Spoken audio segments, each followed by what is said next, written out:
So AI safety, the definition, I think, is very, very simple. It maybe is the endeavor to make sure that machine learning and AI are used in a non-detrimental way by humanity. I don't know, very general. I actually looked up AI safety on Wikipedia before coming to have a formal definition, and there isn't an AI safety page, which is shocking. I feel like, I have it to do. All right, well, anyway, I did not plan to think of that. So I'll do a quick overview of AI safety. So that definition I don't think is that useful because of course, we don't want machine learning to be harmful. But how could machine learning actually be harmful? I think the way to think, the answer is very broadly in very many ways. There's tons of ways in which it can be incredibly useful, but exactly as you'd expect, the opposite is true. So I'd break it down in kind of two dimensions. So one, in terms of the autonomy of the algorithms. So there are, on the one hand, kind of human-controlled algorithms, like a supervised learning classifier that decides whether or not someone gets a mortgage. And there are, probably will become much more prevalent in the next few years, more autonomous algorithms that kind of learn how to do something by going out in the world and trying different things. So kind of learn by trial and error, like we do, like children do.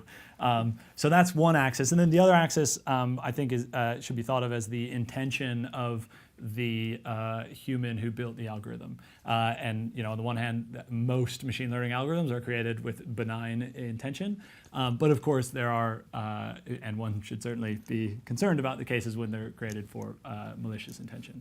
So if that is some two-dimensional space, then I'll just give you kind of an example in each bucket. So starting with human-controlled, so non-autonomous and benign intention, what could possibly go wrong? So all sorts of kind of unintended things. I think the most kind of broad classes are things like biased algorithms. So you train an algorithm, in my example, a classifier that decides who should get a mortgage, and it makes that decision based on ethnicity or something. So that's obviously harmful in a number of ways. So that is the kind of the least worrisome corner, though, but it is the corner that's relevant right now. So businesses right now need to be thinking about that. There's also malicious human-controlled, so non-autonomous. There are examples like AI hacking or AI like cyber attacks, AI used in kind of mass surveillance. So computer vision is really good, and that means that it's very easy to surveil a lot of people, as well as a kind of a very interesting area these days is kind of strategic disinformation. So think fake news. We are almost at the point where you could type in a sentence and click on a drop down and choose a person and just get a video, have an AI algorithm just generate a video of that person saying that sentence, imperceptibly different from the real thing. So that is, wow, a little bit kind of scary for this kind of concept of the truth that we have.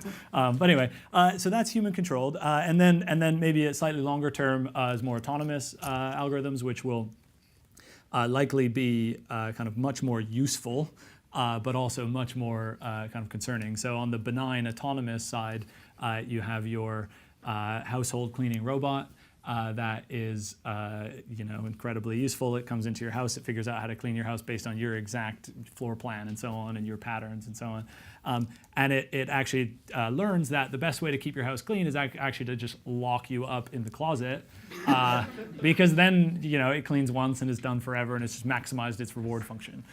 So that is just a classic unintended consequence that is a very natural solution to the problem of cleaning a house. So that's obviously a benign intention. And then I don't even think I'll talk much about malicious autonomous. That's kind of Terminator. And I think most people in the research field on the kind of more concerned about the long-term future are actually just thinking about benign autonomous, because let's figure that out first before moving on.